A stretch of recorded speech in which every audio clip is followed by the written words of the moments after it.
have online though?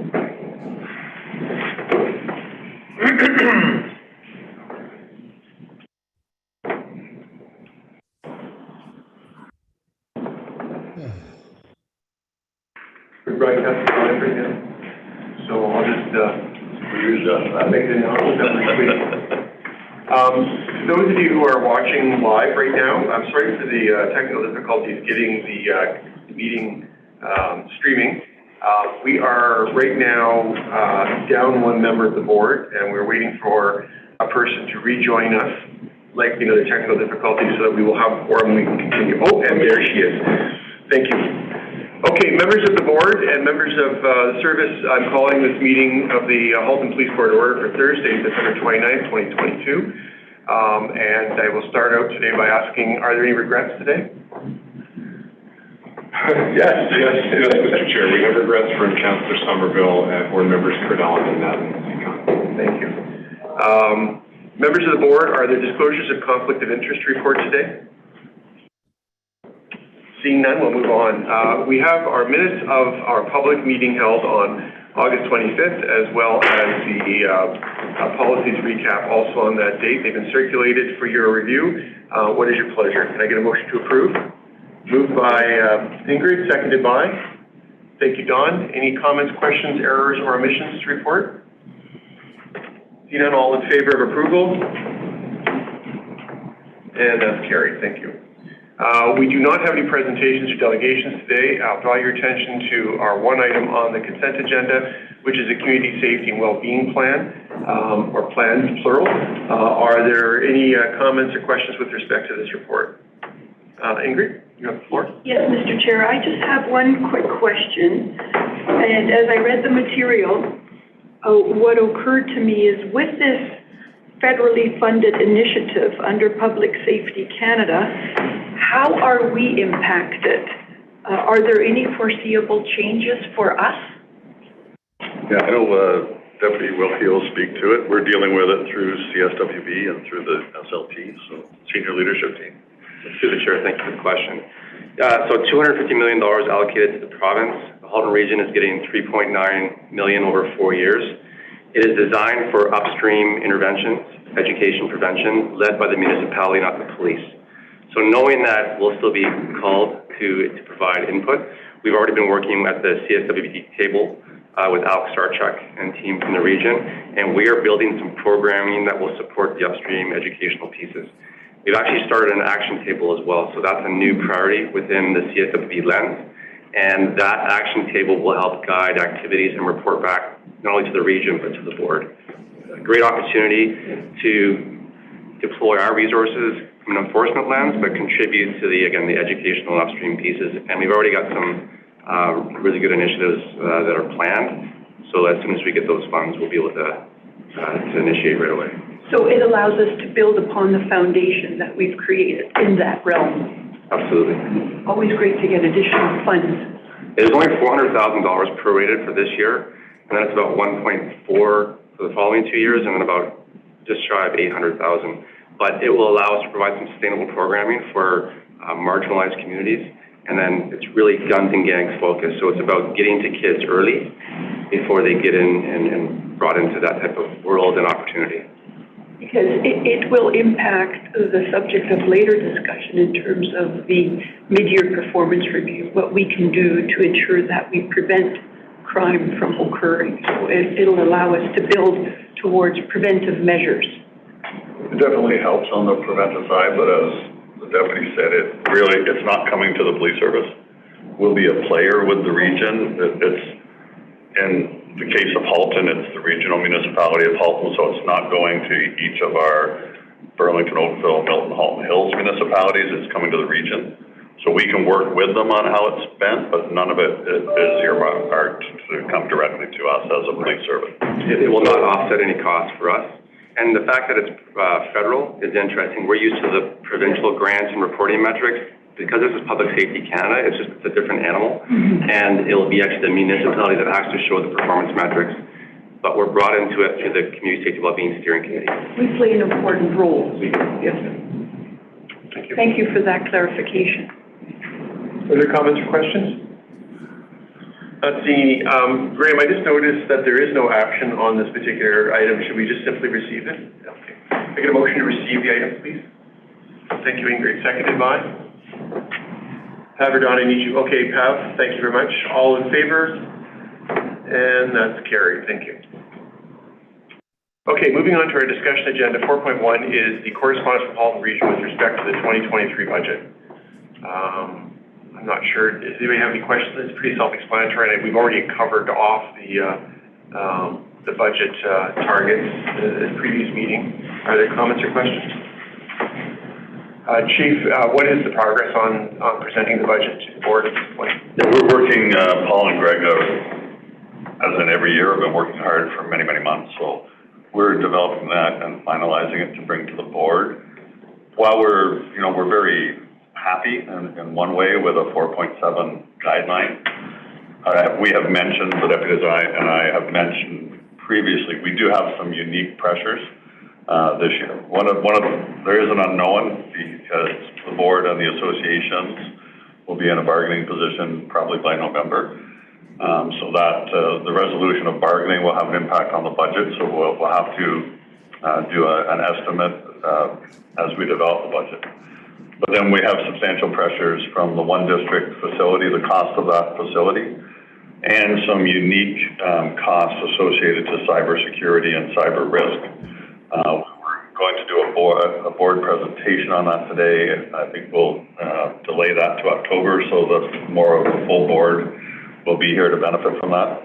But I think it may be a good opportunity for the board and or the region to leverage some reserve funds and maybe take some of the operating pressures off of the budget for those. And what would the anticipated time for a presentation to the board be, would you suspect? Greg? We're on track for the October board meeting. Okay, thank you. Can I get a motion to receive the budget directions report?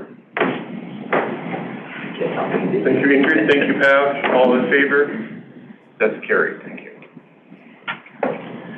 Moving on to our governance budget. Mr. CGO. Thank you.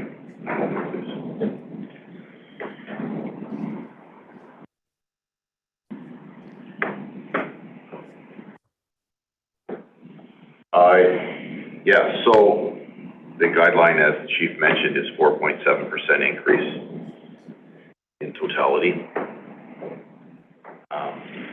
The proposed budget, which the board reviewed last month and provided direction, includes increased in-person participation in training, meetings, and workshops post-pandemic in accordance with your policy on governance methodology and the governance calendar. It also includes expenses for external support to strategic planning in accordance with the policy that you approved in June. And it's a total increase of just over $140,000 or a 29% increase. Some of this anticipated is transfer of responsibilities to and from the service. And those are highlighted in the appendix or the attachment to that report. They're highlighted in red. So this is the proposed governance budget to support and deliver on your governance renewal program. And just I just want to clarify, I saw it in the report, but just for the sake of voicing it, you've been working in close concert with the finance staff. I've been provided the updates to Paul a couple weeks ago. Terrific. Questions for Fred? Okay, I look for a motion to approve his recommendation. Ingrid, thank you. Can I get a seconder, please? Thank you, Pavan. Appreciate that. Any further comments or questions? I just have a quick comment.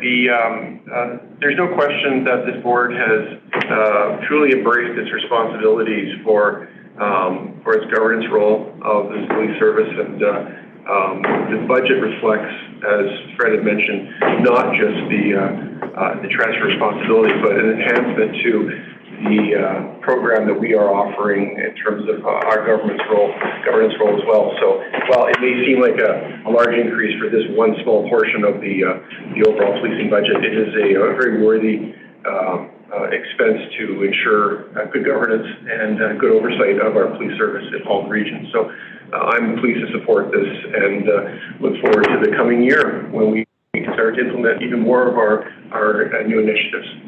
With that, I'll call the vote. All in favor? And that's carried. Thank you. Chief Evaluation Form. Fred, did you have anything to... This has been a bit of a work in progress? Yeah, work in progress involving the board and the chief.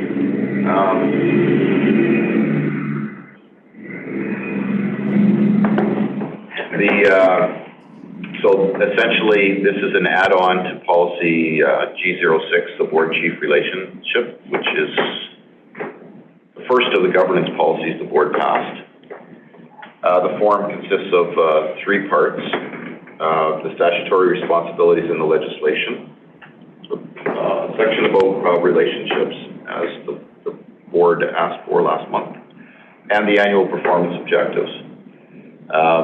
There is a timetable already in the governance calendar this year, because the objectives were set late. The evaluation will be in the new year, as that's what the board promised the chief. And otherwise, going forward, it's back on track for November. The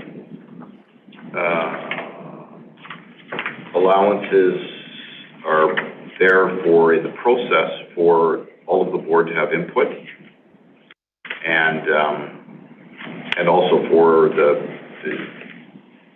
chief to be briefed on the board's final assessment and to comment on it. This also provides the opportunity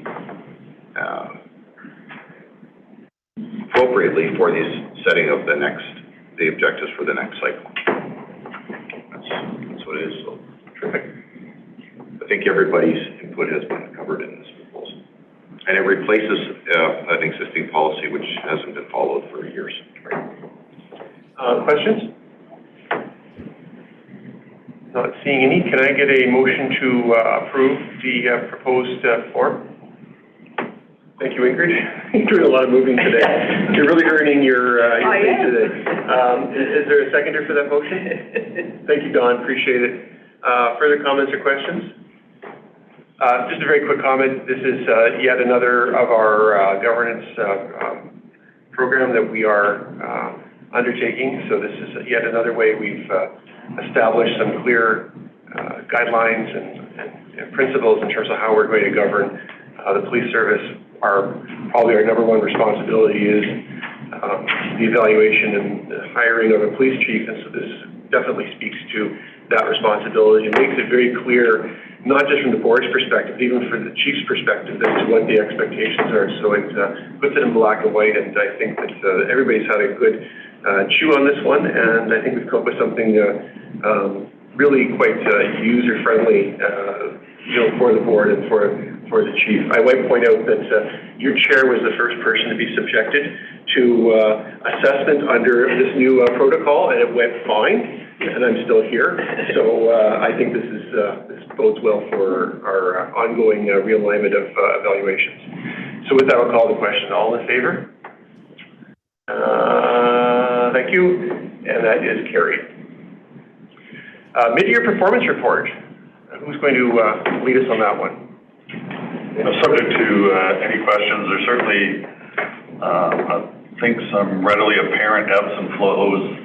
Keith is here as well from our planning department, but ebbs and flows both in crime rates and clearance rates based on, to a large degree, the impacts of COVID.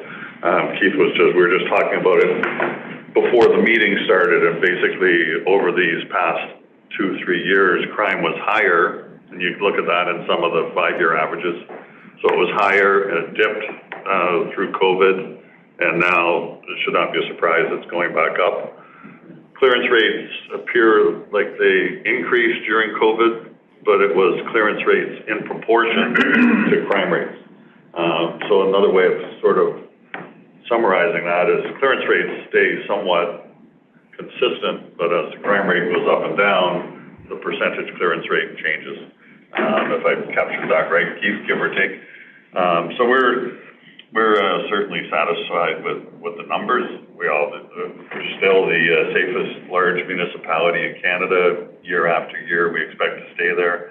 We expect to see the same trends happening in all other jurisdictions where their crime rates are going to increase. But there is a section where we're talking about a increase of 30% in violent crime type of thing. It's really returning to the level of previous years. So it's not quite the doom and gloom story if you only looked at the numbers. And we're certainly have all the faith in our investigators and the major investigations and large drug investigations that are going on quite successfully over this year as well. Comments, questions, Ingrid? Thank you, Mr. Chair. I know if my board colleagues were here, there would be a lot more questions on this subject. But what jumps out are the major increases on, I have the Halton Region summary. So on the assault, there's a huge jump. Violent crime is a huge jump. Theft also, property crime, and property damage collisions. As you were saying, some more than 30% of an increase. And do we attribute that to the COVID situation? I think a good part of it is. I mean, if you separate car accidents, there was probably 50% of the vehicles on the road during COVID. We'd expect less accidents. When it comes to property crimes and particularly residential break-and enters dropped off during COVID, people were home. A lot of residential break-ins happen during the day when houses are empty. So when people are home more often, that takes away some of that opportunity for the criminals. But we also have, I mean, it's clear too, we have increasing violent crime when it comes to guns and gangs, GTHA type of area, and we're certainly not immune to the most horrific of situations, which happened now 2 weeks ago Monday, with 2 murders in Milton and a third person shot, and as well as the Toronto police officer, Constable Andrew Hung in Mississauga, and another victim. So those very violent crimes are continuing to happen. We need to highlight those. That one resolved in a different way, and the SIU are involved. But we also have to target provincially, federally, some of the gun issues that we have in Canada, the illegal handguns that are being used. 85%, now this is through CISO, of crime handguns have come into Canada from the United States, those that are traceable. So there's a lot of issues that different levels of government need to take a piece of this and try to do whatever they can to make Canada and Ontario and Halton safer. And then there's the investigative side. And that dovetails into the judicial side. And when, in particular, gang members are arrested for violent crimes, whether it's using handguns or not, then they shouldn't be getting out on bail to do it again, or to be a victim in a lot of cases. So we've had 3 homicides here this year, 2 incidents, three deaths, and both really are from outside of our area and involve, in one case, more of an organized crime type of situation. But it certainly highlights the illegal firearms as well.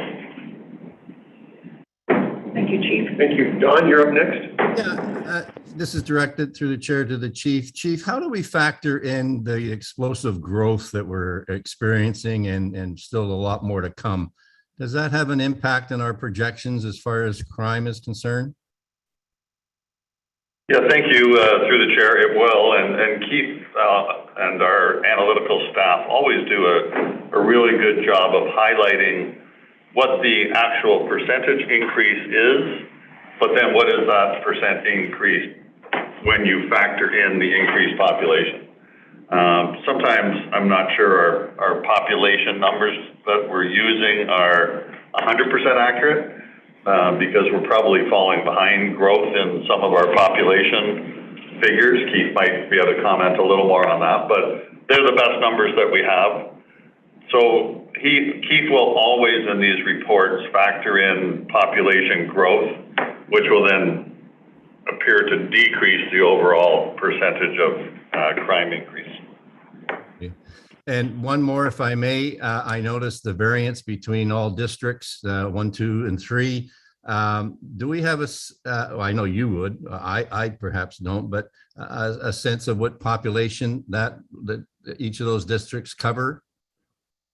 No, absolutely. I mean, Keith would. I sometimes simplify it too much. If you think of Oakville and Burlington being around 200,000 people, and Milton used to be 30,000. Now it's, I believe, over 130,000, growing to be 300. Halton Hills will be growing to be around 80. All the numbers are in the report. So all the numbers are in one of the graphs there. Page 12. And they kind of blend. Sorry? Oh, go ahead, sorry. I didn't catch that last part. Sorry. There is a graph, I'm not sure what page that is. Page 12. Page 12, there's a graph showing some of that growth. Okay. And I'm not trying to nitpick or pick on individuals, but District 3, I noticed their total crime rate year to date, January to June, excuse me, was 1,354. Whereas we had a 5-year average of just a little over 1,000. So I'm sure that sends off a few alarm bells just there. And at least it gives us a heads up as to the trending, what's happening. Yeah, no, absolutely. We're always looking at those trends region-wide and by municipality. And that's why Keith and his staff break it out that way, so that we can look at different performance indicators in our districts and for the whole region, for the whole service. Yeah, I'm sure that would be a crucial exercise as far as staffing would be concerned too. Is that correct?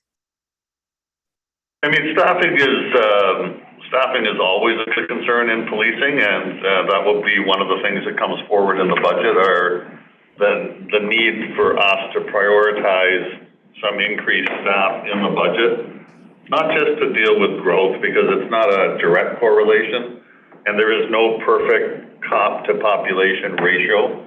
Although when we look at those sorts of indicators, we are by far the lowest police officer to population, but then we also have the lowest crime rate compared to, for example, the Big 12 police services. So you can't argue that the police service with a lower crime rate needs the same ratio of police to population as, I don't want to say Windsor or a higher crime rate area, because there are a lot of different factors that impact crime. For example, Hamilton. Hamilton has a very different demographic and crime patterns that they look at and have to address in their downtown, for example. So we expect a variation between our cities. We expect crime to increase as population increases. Hopefully it's more proportionate to the population increase. But we do also have a lot of our crime which is committed by individuals coming here from outside of our, not necessarily our citizens. Excellent. Okay. Well explained. Thank you. Now you're up next. Now you have the floor.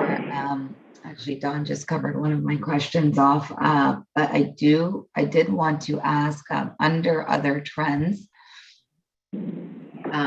what our understanding really should be from, the trends, a lot of the trends going up, but then there was a large decrease in the notice of warrants. And so I'm just trying to understand the correlation there. Keith, if you... Actually, I don't think I can speak to why provincial offense notices have declined. I'm not sure of any reason. That's the deputy. Through the chair. Approximately 2 years ago, we underwent a bit of a culture change in terms of enforcement in that every roadside interaction, whether it be education or enforcement, is equal. Because the important piece of it is that, if you can educate someone and they can take away from that experience and teach their children or a partner, whoever, we went down that road to make sure that our officers fully understood and our command structure also supported the notion that a warn is equal to a charge. So we've actually changed the culture of how we enforce and educate at the roadside, and that's why you've seen an increase in warrants. And they're also captured. So the reality is that when you lay a warn, you will warn for the original charge, which gives us better data so we understand what the true road safety issues are as an organization, and then we can tailor education, prevention, and enforcement initiatives based on that. So it's actually been quite an invaluable investment in how we go about road safety. Sorry, so the report says that the provincial offenses notices plus the warrants was actually down by 18%. So I'm just trying to understand, did you just say that the warrants were up, but the notices were down, or that they essentially mean the same thing? Warrants and charges are captured separately, but they're treated equally amongst our members in how they enforce. Okay. Our numbers certainly took a massive drop in 2020 and 2021 because there was far fewer cars on the road, there was less engagement, obviously because of that, and we're just starting to pick back up in terms of our enforcement strategy in 2022 as we come out of the pandemic to some degree.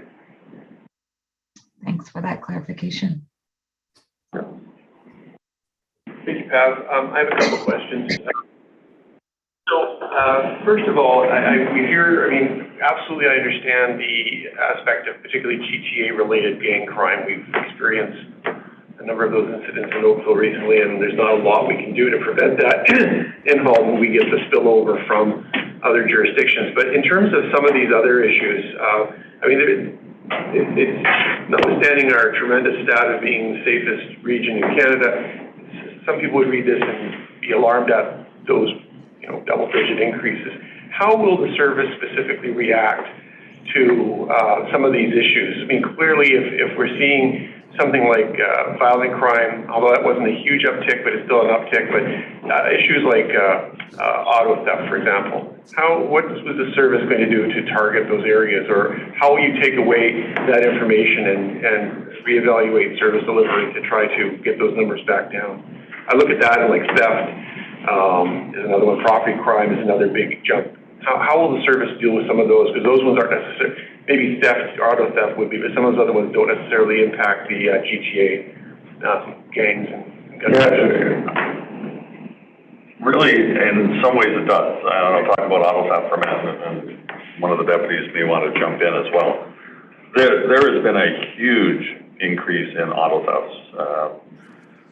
Sometimes, and we publicize these, from a carjacking point of view, a lot of that had to do with Range Rover, Land Rover types of vehicles, sometimes being taken from their owners at gunpoint, sometimes through minor, almost faked collisions where somebody will bump into the car, the driver gets out, and the car drives away. But there's also, it's not uncommon for me to read overnight reports in the morning, for example, town of Oakville, and have 4 different Lexuses stolen overnight. And a lot of those are, we have talked to the board about before, called relay thefts, where people can actually steal the signal from the key fob to your Lexus. I believe that there has to be a manufacturer type of solution to that issue. Although, ironically, after 40 years of policing, I wonder if every Lexus that gets stolen, there's not another one sold, and insurance pays for a lot of that. So, but there should be a way to stop.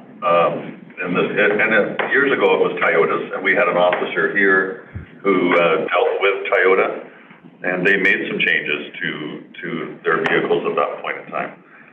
So a lot of these Lexuses are not being stolen by Oakville residents. They are people that are working for organized crime or paid for by organized crime. We just had chop shop, operation that our investigators from one of the districts were involved in. We have parts of maybe 200 vehicles in there, being stolen from all over the place. Some of them were stolen from Halton. So it is very much an organized crime business as well. A lot of those vehicles will be loaded into cargo containers in Montreal, sometimes in less than 24 hours, and shipped overseas. So there's a lot of money being made. In some cases, I've heard individuals are paid $1,000 to steal a vehicle, for example, a carjacking. So they take their $1,000, they do what they do, and the vehicle goes to wherever it goes, and then it's either dismantled or shipped. So it is very much a organized problem when it comes in particular to vehicle theft.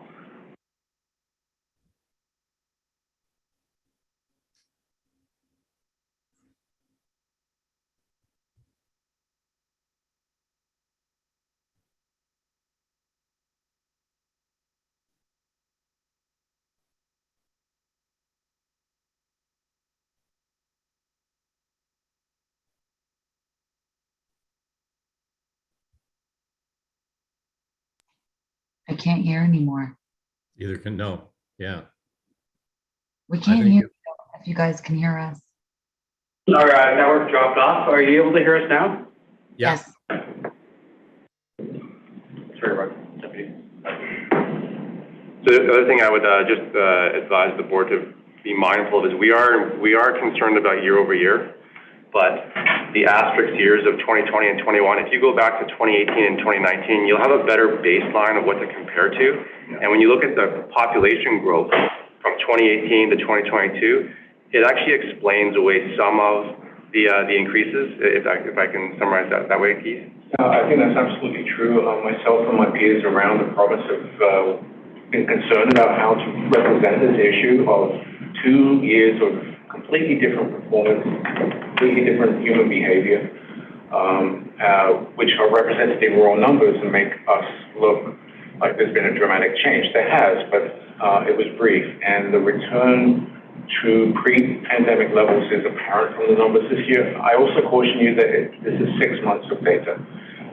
Things do vary month by month, and a 12-month picture will give us a better idea of the return to pre-pandemic numbers. But I think comparing 6 months with a very peculiar 6 months in 2020 and 2021, it's very difficult for everybody concerned, and it's going to be an issue throughout Stats Canada and across the country in terms of reporting. So when you see a jump of 30% in one particular overall group, we have to keep in mind that, as the deputy mentioned, back in 18 and 19, those numbers were not too dissimilar.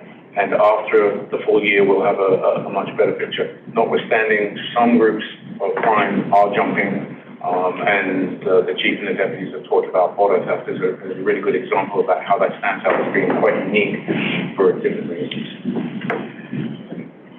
Exactly. I just wanted to add one last thing, and just to, like Deputy Wilkie said, we are involved in a lot of gang and gun strategy, which I'm going to talk about a little later on today. But if you think about, there's 2 other elements of this. If you look at the sexual assault line, putting a lot of work into trying to get people to report. So there's a little bit of success in the sense of we know what's happening, but people aren't reporting. So we're putting a ton of time and effort into asking people to report to us. So the fact that the number goes up, and it's, right now the highest it's been since 2018, even though the average is still down, it means some of that could be working. The other part, when you look specifically at assaults and you think about intimate partner violence, we just went through 2 years where we were publicly acknowledging that we knew the violence was happening, but people were trapped with their abusers in their own homes. Now that's changed. You see the number go back up to 113, which is actually still lower than 2018. So you're seeing, to reflect what Keith's saying, what everyone's saying, you can see that number and some of it bouncing back, but if you think about it as, anecdotally, obviously IPV is a perfect example of, it's because of the reporting and the ability to report in some cases. That's why it's changing. So I get all of that, and it's intuitive when you look at the pandemic, but there are some ones that really jump out at you. As an example, theft went from 2019, non-pandemic year, at 289 to 399, and that's per 100,000, I understand.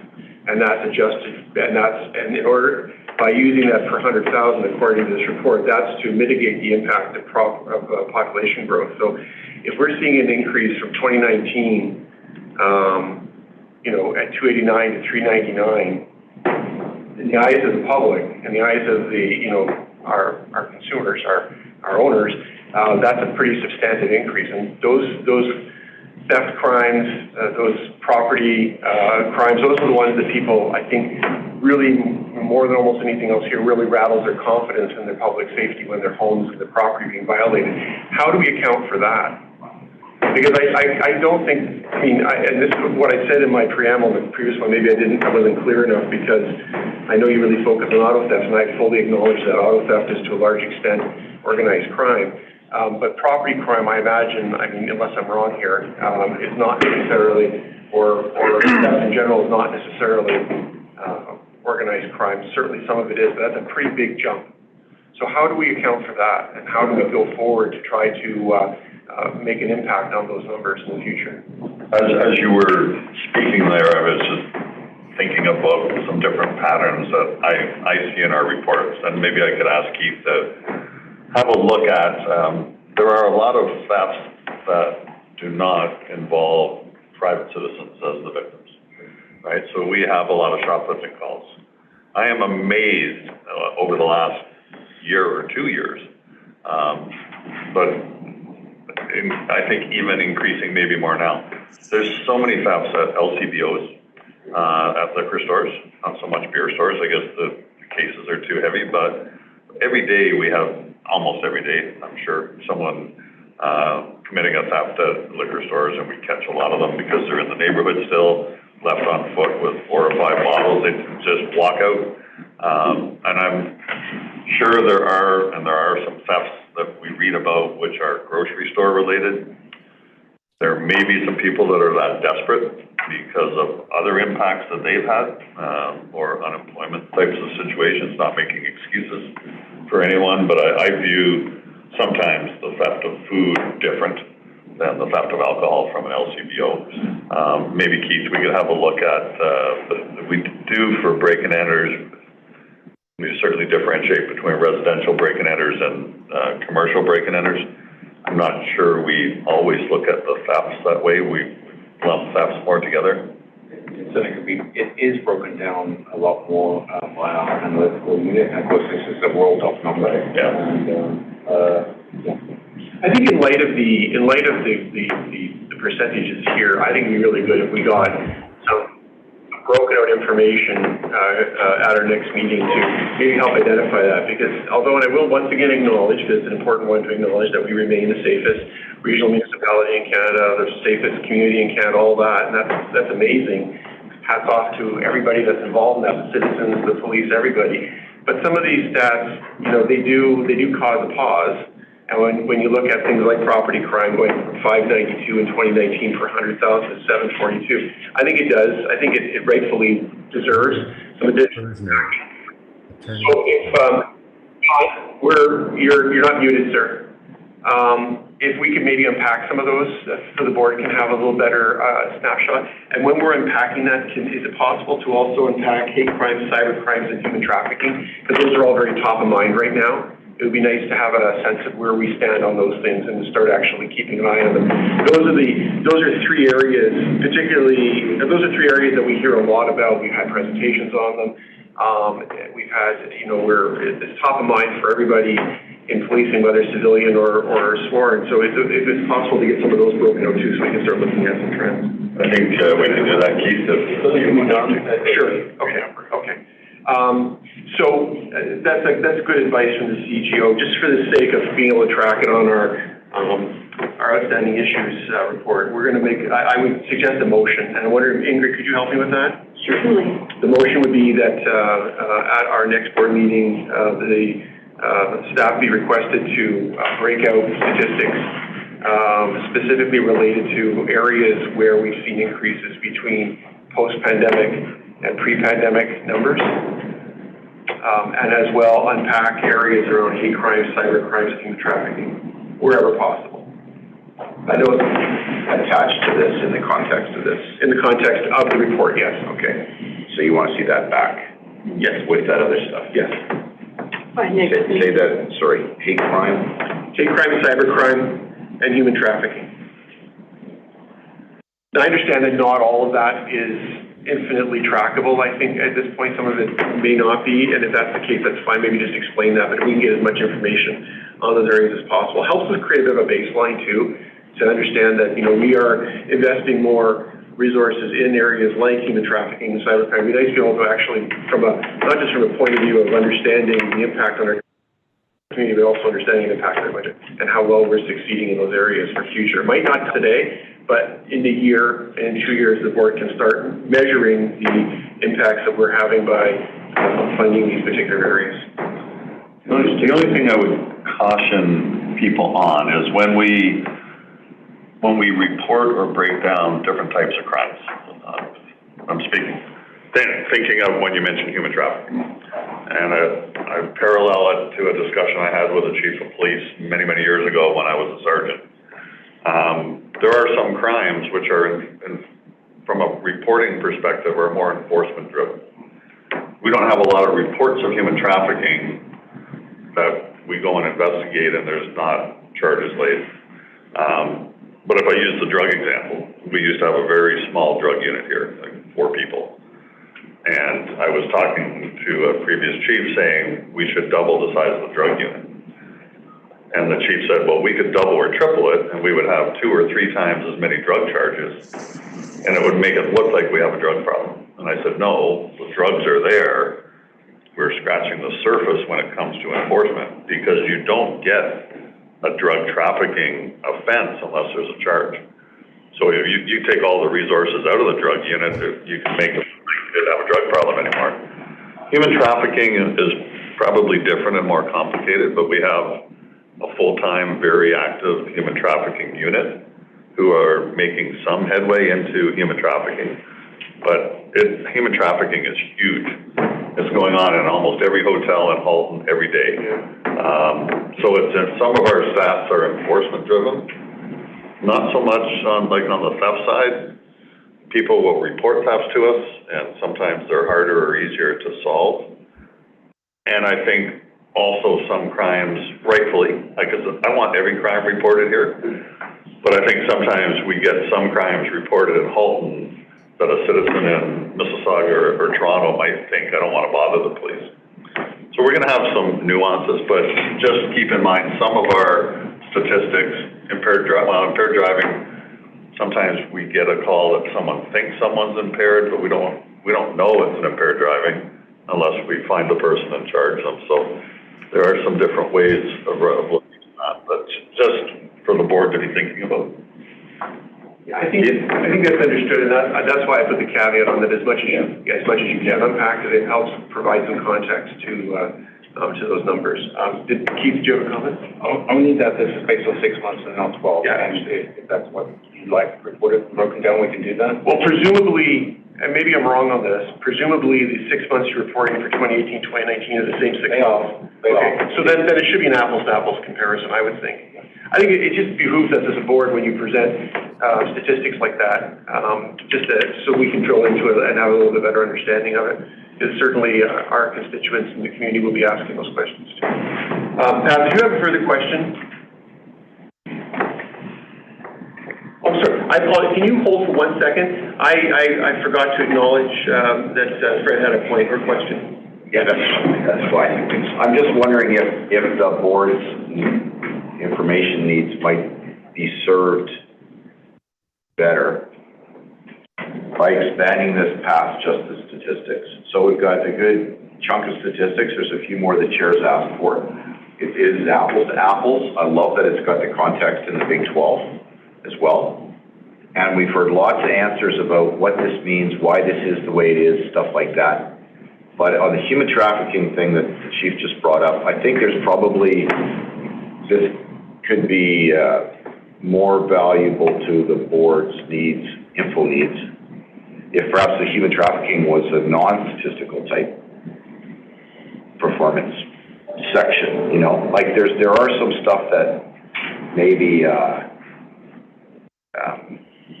there's a better way to present it than just pure stats, which is not sometimes misleading. And then the last section that I think is really where my questions were going to go is, what new actions are you doing because of this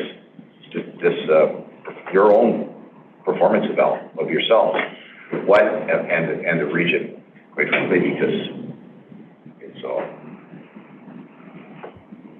about crime in the region as well as the police clearance rates. So what new stuff are you guys doing because of what this is informing you? It may have got missed in the line of questioning that I made, but that was one of the questions I had asked, and I would ask that when they unpack it, that perhaps that could be another column to say that, we've had. Yeah, so what's happening? Yeah, so this is the statistic, and this is what we're doing. It may be that, the response is we are coordinating more with other GTA, police services, whatever the case might be, but it'd be nice to have that action so we can be comfortable knowing that, this statistic, if it is locally impacted, what we're doing to mitigate. Chief Health, our Deputy Health, oops, almost gave a promotion there. That cost me a lot of money. Recorded. That's on the budget, sorry. I can't do that. Just to add to the context of exactly what you're talking about human trafficking, because it's actually something that even at our investigator level that they struggle with how to capture their time, their KPIs, because if you actually, when you see human trafficking unit, I think they've actually, if you look at strictly charges, I think what we're going to see is they've probably doubled their charges from last year. But what they struggle with is how do we capture our time, because what actually happens in human trafficking is it's the issue where we don't have a lot of people that report to us, so our investigators are constantly going out and looking for survivors. But capturing the time of going out and looking for survivors, because they're being a lot of times being held against their will, so can't report. And then it's the after part of the survivor care. So when you do finally lay a charge, it's how much time goes into taking care of that person and make sure they're okay, leading up to court and all that prep. So there's a ton of work and time that goes in there that we struggle with. How do we capture? So if you just went straight off how many have been reported, the number's not going to be high. Charges are high, but there's a ton of work and activity going in there that we constantly think, okay, how do we capture that so we can reflect exactly what you're saying is here's all the ton of effort that we're putting into this, and how do we demonstrate And here's the return on that effort. Here's the return. Right. Yeah. And here's, I guess, in terms of reduced risk, reduced victimization, victim turned into a healthy, safe community member, all that stuff. And the trick is, of course, is to say all that stuff very briefly. Yeah. So it can, in a way, it can be absorbed and mean something. Right. Because if you flood us with stuff, it's not going to stick, right? Right. And to your point, if you get an HT investigator up in front of you, you're going to hear a very passionate and very emotional response about what it is they're doing, the time and effort they put in, because it is one of the most intense type of investigations before and after that you get involved in. How do you capture that? How do you present that properly?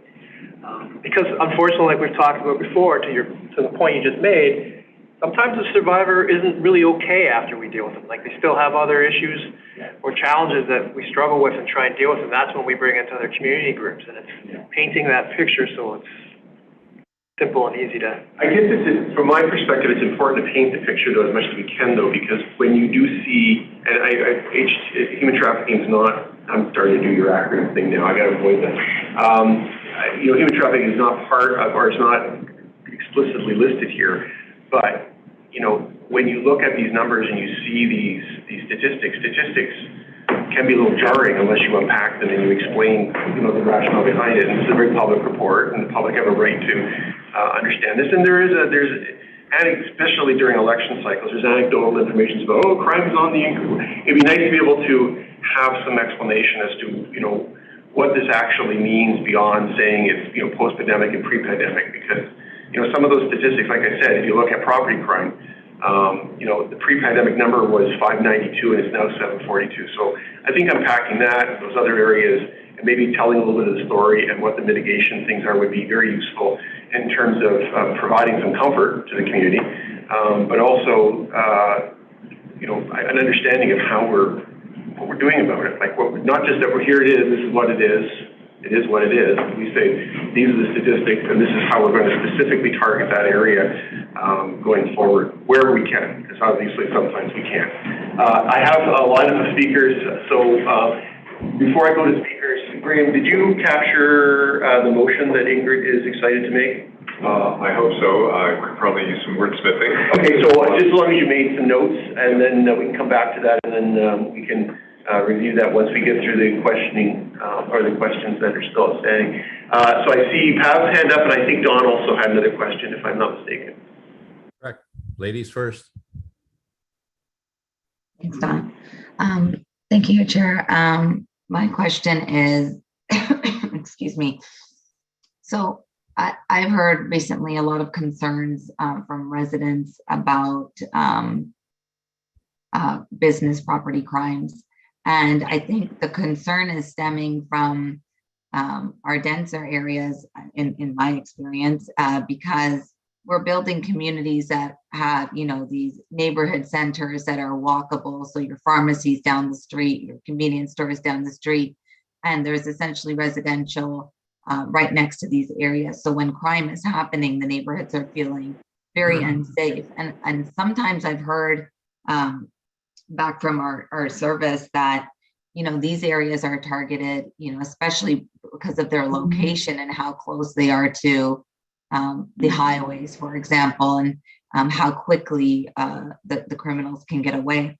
And so I wanted to understand more about what we are doing and how we're putting our investment into crime prevention through environmental design, and if that's something that is on the radar for additional future investment, and how we can work with our municipalities more to ensure that that's being taken into consideration during the planning process as well.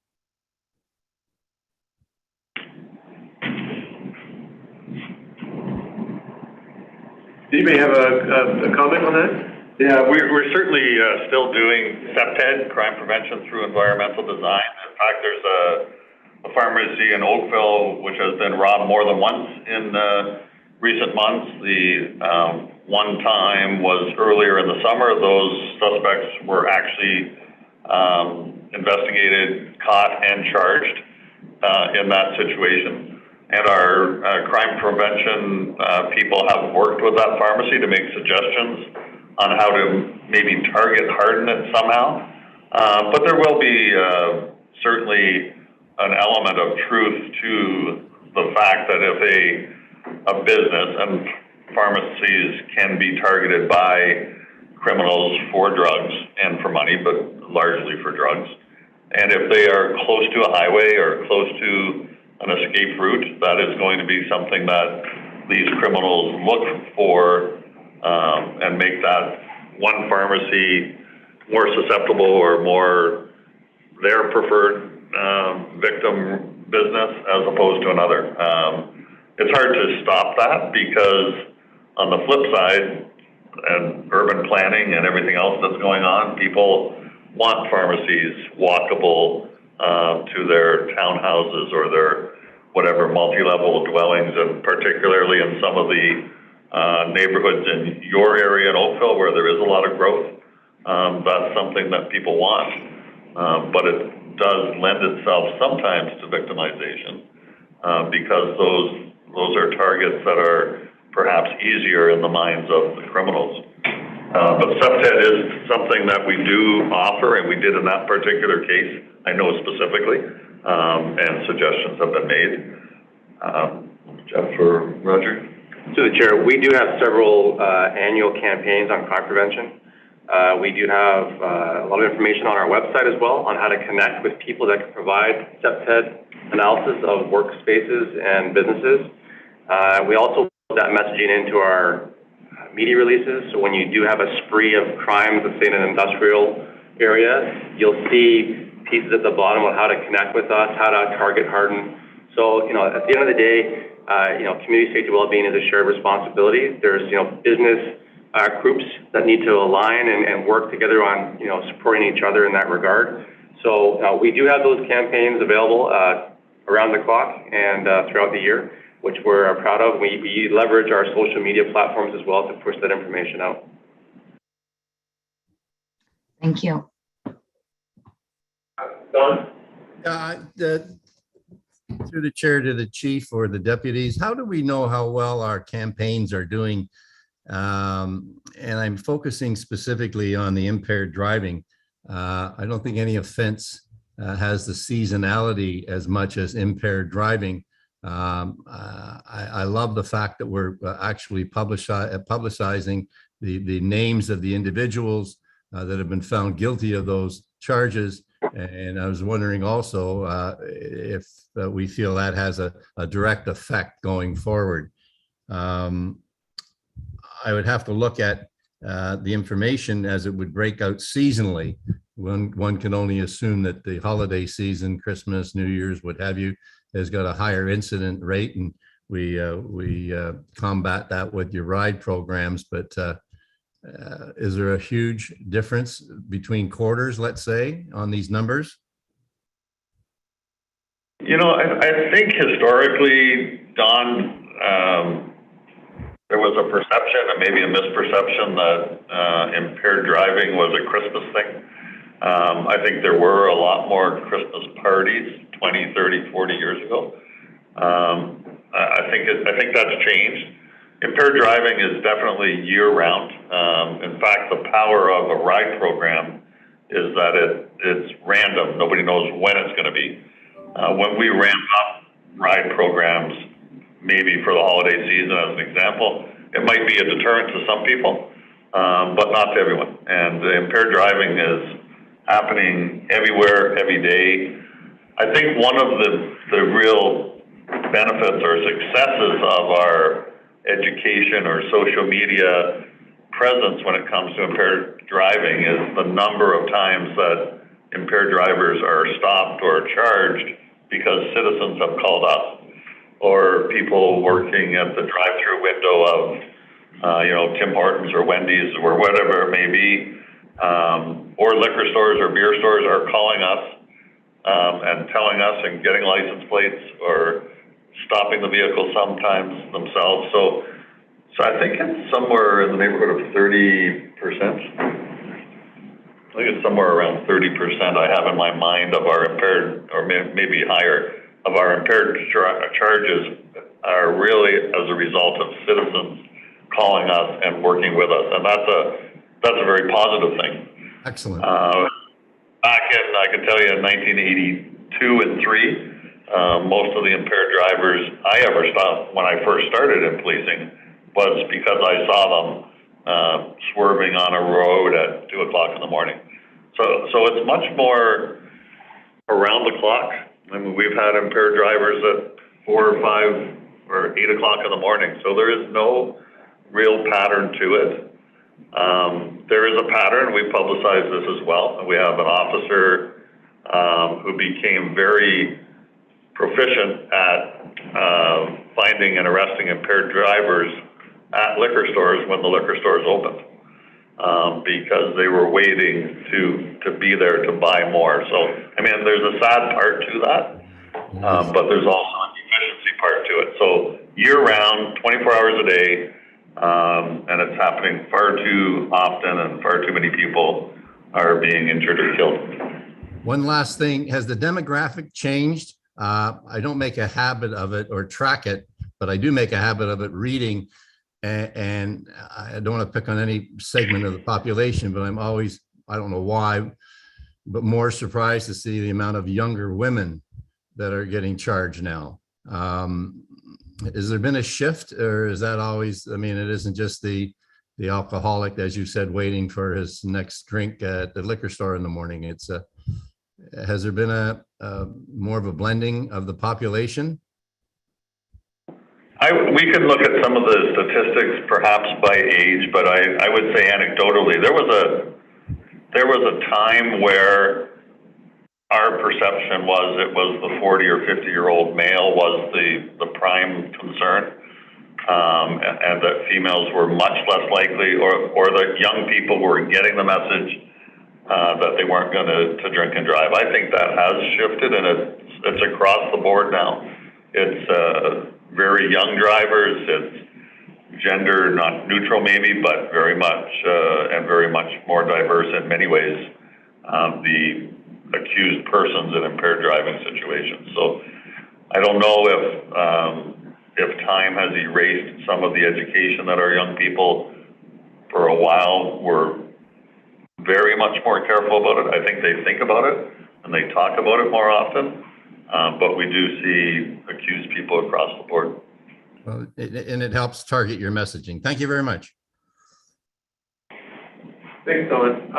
Okay, I think we've exhausted questions. I want to turn to Graham and see if what you've come up with in terms of capturing our intent for that motion. Okay, so I had the HRPS be requested to report the following back at the October meeting: a breakout of statistics related to increases in crime between pre- and post-pandemic reporting, and a breakdown on statistics in hate crime, cybercrime, and human trafficking with the appropriate contextual considerations. Ingrid, you are quite the motion crafter. I'm so impressed. Yes, well done, Ingrid. Thanks, Graham. So moved. Ingrid, okay, that's been moved. Is there a seconder? Thank you. Pav, thank you. I think we do hate crime in a totally separate and fulsome report, so I don't know that we need that here. Well, a lot of them are, but if you want to talk about the overall performance, that's a key component. Doesn't have to be. We're not asking for reams and data. We're just asking for a summary and key points. So okay, and then we can ask further questions from there. So that motion's been moved and seconded. All in favor? That's carried. Thank you very much. Thank you for the great conversation on that. We have a couple contracts to deal with right now. 4.5 is the contract extension for the Global Group for Office Furniture. Does anybody wish to ask questions on this? Cindy, can I get a motion to approve, please? Thank you, Don, seconded by Pav. Thank you. Any comments or questions? All in favor? That's carried. Thank you. 4.6 is contract extension for Sunshine Building Maintenance. Any comments or questions? Seeing none, motion to approve, please. Thank you, Ingrid. Thank you, Don. Comments or questions? All in favor? That's carried. Operational verbal updates. One thing, Mr. Chair, we talked about informing the board in advance of events that were coming up versus telling you about them after the fact. So the one key event that we would see for October is the HRPA Retirees Luncheon. So our process will be as follows. We're going to invite Graham to the calendar, and then Graham will distribute that information to the board with timings, what to wear, and then that way we have an awareness of what's out there and who's going to attend. That's probably the easiest way versus giving everybody access to portals and having to check yourself. This is just a one-way flow through the secretary. So for any other input or dialogue from the board, we would move forward with that type of process of information sharing. For sure, in fact, some of some board members in conflicts with today's meeting, and we need to push the information. Yes. Things like that, for sure. Absolutely. I think that's a great idea. It may end up being in Kimberley only because we can either before or after we need it on our web-based calendar as well. So we have it calendarized. We will understand what's coming up. We will present those to the board to see what piques interest, and then we'll only invite to those ones that there's interest on the day of. So once we leave this meeting, we'll invite Graham, and I can get out to you today so you have advance notice of that meeting or that event. Just curious, do we know the date? October 23rd, it's a Sunday between 11 and 5. Anything else? Okay, we have our action registry. I'll draw your attention to that. Mr. CGO, is there anything to report on in terms of our action registry? You got it open. I got it open again, thanks.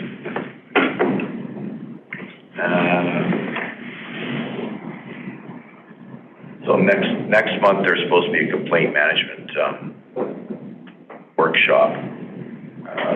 We have not scheduled that. And I guess we'll have to Google poll on that separately. Okay, Graham will do that.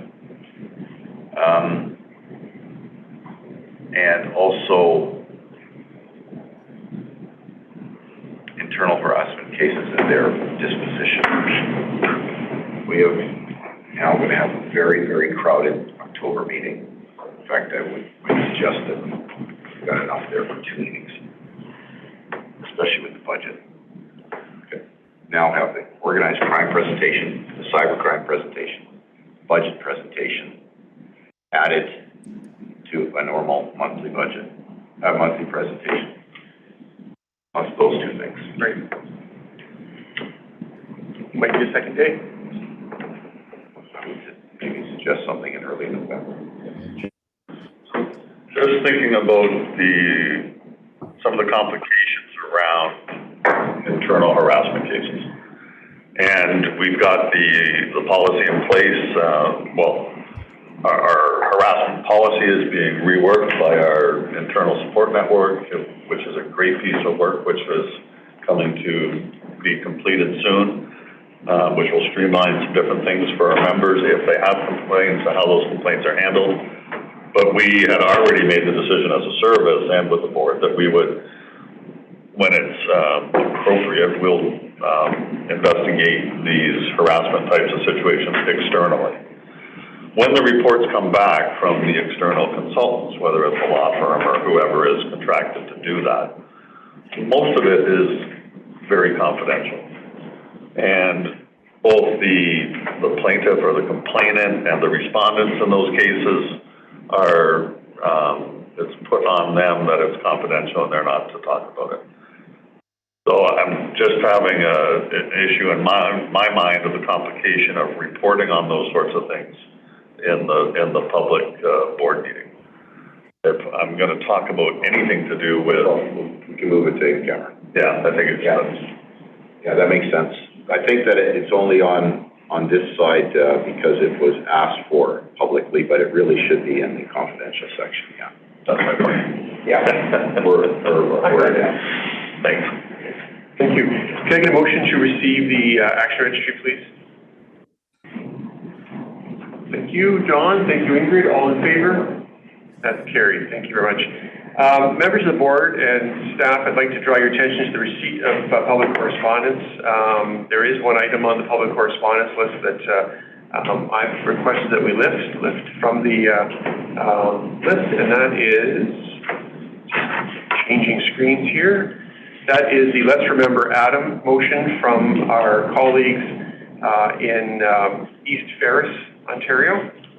And this is a request that we adopt a resolution consistent with the one that they've adopted in connection with school bus cameras. So I know that we've asked Graham to prepare a resolution. I wonder if he can share that screen right now. I've asked and sorry for the last minute on this, and now we've clarified where these items disappear to on our portal, but I've asked the staff to have a quick look at it. I'm wondering, do the deputies or the chief have any comment on this particular item? Oh, it's up on the screen. I was trying to buy some time here. So I'll just read it into the record for the sake of anybody watching. And this is a resolution that was passed by East Ferris. And it is, we've obviously been hearing about it at the municipal level a lot as well, particularly around the time that school goes back in each year, concerns in this regard. So this is a resolution of support to achieve this end goal, and it reads as follows. Whereas in Ontario it is unlawful for a stop school bus to fail to stop when red overhead or a stop arm is activated, and whereas an 8 light yellow 8 light yellow and red light system and education campaign to encourage drivers to stop is now in place in Ontario, and whereas data collected to date indicates that there has been no change in driver habits since the beginning of the 2022 school year, and whereas over 837,000 students travel in school vehicles in Ontario each school day, and whereas the Halton Police Board believes that school buses should be as safe as possible and safety standards should always be higher than they are. Therefore, be resolved that the Halton Police Board requests that the Attorney General of Ontario enforce laws that protect students by prohibiting drivers from passing a school bus when dropping off or picking up passengers. Further, that the Attorney General requests that the appropriate provincial government officials review recent proposed changes to school bus regulations by Transport Canada regarding required equipment, including infraction cameras, extended stop sign arms, 360-degree exterior cameras. Further, that the Attorney General examine the application of camera and fine collection technology similar to those used on electronically controlled toll highways to ensure that no offending driver is excluded from the law. Further, that a copy of this resolution be forwarded to Halton Regional Council, Halton MPs and MPPs, and the school boards of Halton Region for their information and consideration. Could you also add local municipal councils? Certainly, thank you. So that's the resolution. Again, we're supporting an initiative by another colleague, police board.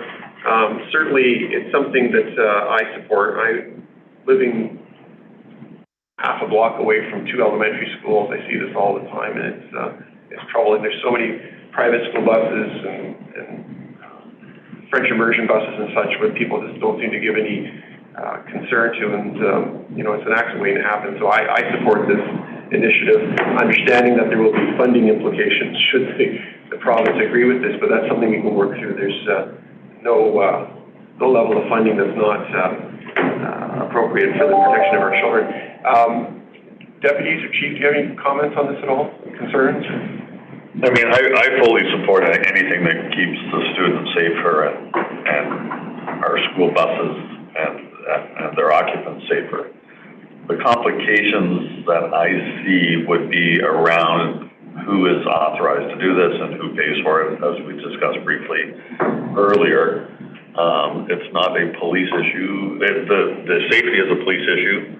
The technology isn't, or the monitoring of it. If it could become a system similar, so the province allows municipalities now to have photo radar. I encourage all of our municipalities to have photo radar. I don't think any have yet. That's okay. Good. But that technology the province had to give that authority to the municipalities to do that. I don't know who the province will give the authority to do this, whether it comes through school boards, and then do they opt in or opt out, and then who pays for it, and then if it could be, the generated type of photo radar ticket that just goes directly to these people. Police would never have to touch it any more than we do the municipal photo radar option, and then where do the fines go after that? In the case of photo radar that municipalities can now do, those funds would go to the municipalities. But in a town, use Oakville as an example, you may choose to have 2 photo radar units. I don't know how many buses there are, but it'll be hundreds, right, across Halton. So that's a whole different level of expense. Great cause, and fully support the use of technology for this, but it's very, very complicated on how it would roll out and what the expense would be. There is no price that you can put on a child being injured, so the deterrent of it might be helpful. But we have photo radar options and people still speed, so I fully support the board supporting this motion, and I'm not sure it'll be the Attorney General who may, at the end of the day, do something with this, but I support the motion itself. I think the motion is simply calling on the province to consider, ways to implement this on a legislative basis. So people who focus on this kind of legislative work will come back with either suggestions or simply just even file. So we'll see how it goes. But that's the resolution. Thanks for your feedback. The cost piece and the administration is certainly noted as being a significant concern. So Chair, just a quick comment. Is there value in adding that second last clause that we're calling upon interministerial collaboration? That way you're bringing in the Ministry of Education, MTO, MAG, so that it's up front, and then we also put in there not just the technology, but the infrastructure funding models. That's a really great suggestion. So that would be,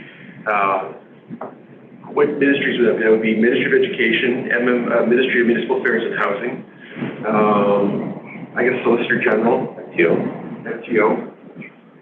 You say Attorney General. That was already in there, but Attorney General as well, yeah, I think that's a great idea.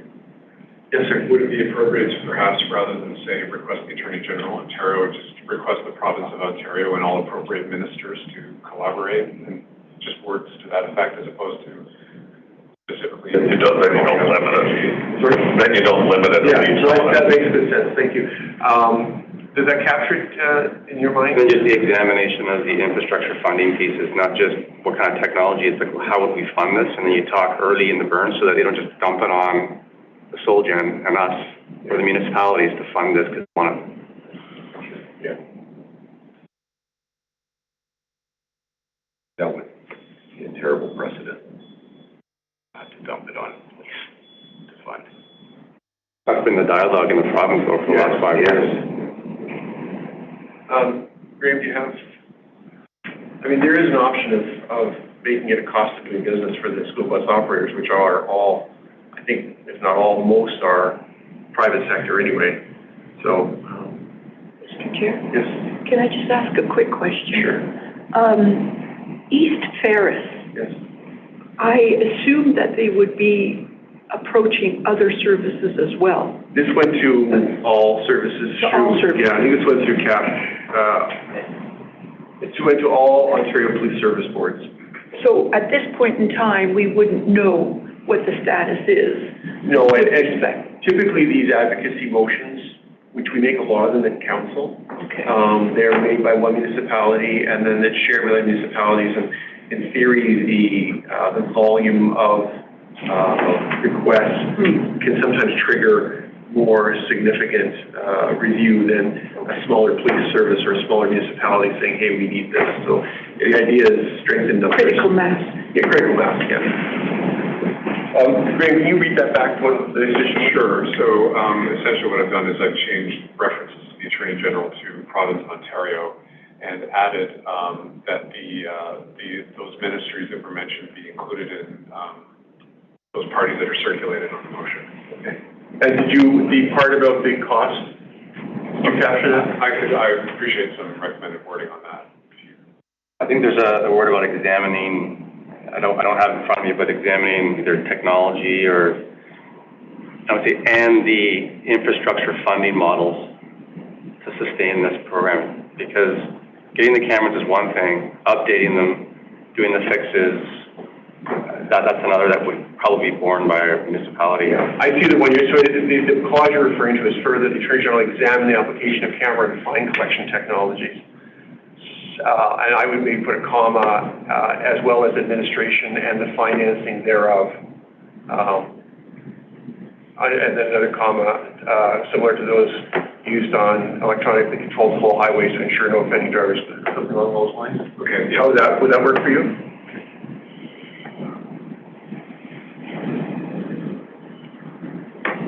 Okay, so that's the motion. Ingrid, you're making the motion. Yes. Don, you have a question? I'm making the motion. Okay. Don, did you have a question, or are you seconding? Can't hear you, sir. Still can't hear you. Don, you're on mute, I think.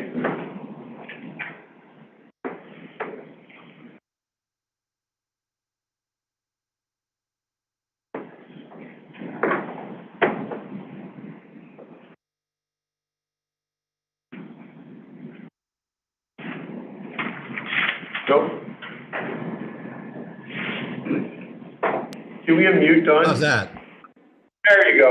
Okay, sorry about that. No, only because the issue is being raised around safety, and we're all very much in favor of youth safety, any safety, basically. But where did that whole seatbelt issue go with school buses? Has it been moved ahead? Is it still being discussed? Is it a dead issue, something that's still topical, which is an equal concern? Does anyone have any updated information on seat belting in school buses? I haven't been in one for a while. I think the answer to that, I'm not anybody on the, no, I'm not seeing anybody with that information, but we could certainly get that done. Thank you. Okay. No seatbelts, I don't think. I'm sorry? Just talking to some parents, I don't believe there are seatbelts. Don's right, there was a move afoot to try to make it mandatory, but I don't know where that went either. Okay. Are you prepared to second this motion from Ingrid? Yes. Further comments or questions? Seeing none, all in favor? That's carried, thank you. Graham, you'll advise East Ferris as well of our, It'll be copied on. Thank you. And I guess we probably should also advise the OAPSB, I guess. Yes. Yeah. I will add OAPSB and East Ferris to the circulation. Thank you. Okay, so members of the board, I believe that I just have to switch back to the agenda for 1 second here, and I believe that we are at the point of new business. Yes, can I get a motion to receive all other correspondence that has been received in the public correspondence? Thank you, Don. Seconded by Ingrid. Thank you very much. All in favor? Correspondence is received. We move on to new business. Does anybody on the board have any new business to present? I'm not seeing new business. Chief or deputies? No? No, I think the only thing I would mention, just for the information of the board members, is we did have approximately 300 people attend the funeral for Constable Hong in Toronto a week or so ago, amongst the thousands that were there. And of course, that had some direct ties, and some of our members who responded to the terrible scene in Milton were actually in attendance at the funeral as well. And then it was 4 days later, just this past Sunday, we were close to 100 people, including our honor guard and members of the police chorus, who sing in a large aggregate chorus on Parliament Hill at the National Police Memorial on Sunday. So it was a good turnout by our members to support both of those situations and ceremonies. So our thanks to them, and the many positive thoughts that have come from citizens thanking officers who were directly involved in that situation 2 weeks ago. And the people haven't even dropped off things at the station in Milton, floral arrangements and different things in support of our staff there. So that's tremendously thankful for.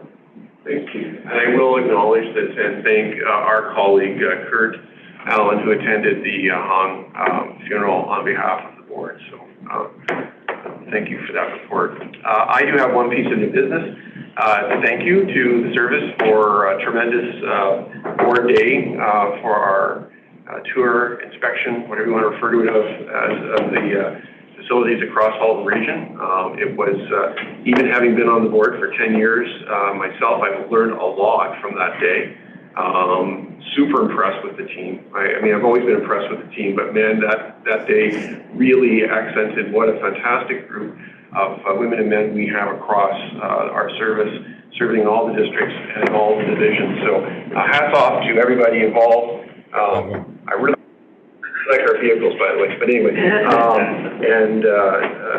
it was a great opportunity, and I think it's something we should probably do more regularly, is to get the board members out there, because it adds context to decisions we make. It's easy to simply approve a report saying we're buying this new thing or we're championing this initiative, but to actually talk to the staff members, the team members that are involved, is it's quite remarkable. I mean, couple takeaways that day was, for example, the accident recreation or crime scene recreation with that new 360-degree camera system. I didn't know that even existed. I'm a tech nerd. But seeing that, and understanding in the context of investigative techniques how that helps really, I think, informs the board and helps us better understand those line items and those budget requests and such that we see coming in. So thank you so much for a great day, and I look forward to when we get a chance to go and do it again. Thank you. I don't have any other new business, so I'm going to suggest that we get a motion to go into closed session. Ingrid, thank you very much. Can I get a seconder, please? Seconder, thank you, Don. All in favor? Thank you, that's carried. So this means we're going into a session closed to the public dealing with confidential items. And as such, to members of the public who may be watching today, and I hope there are a few of you today watching, notwithstanding our delays, getting started, we are going to be signing off from our public streaming, and we want to say thank you very much to all members of our community for their time and attention today watching our board meeting. And as always, we always encourage feedback, so if there's any questions or comments, please make sure to let us know. And always keep an eye on our website at www.haltonpoliceboard.ca for updates about future meetings and more information. So with that, members of the board, I'm going to, it's currently 10:59. I'm going to recess the meeting until 11:10 for a quick bio break, and then we will get started with our confidential session. And to our friend, oh, Dawn's really anxious to go. To our friends on Zoom, just remember that I believe there's a second link. There's a second link, so we'll be signing off of this Zoom meeting, and then we will be getting the next one. So with that, the meeting is recessed. Go, Dawn.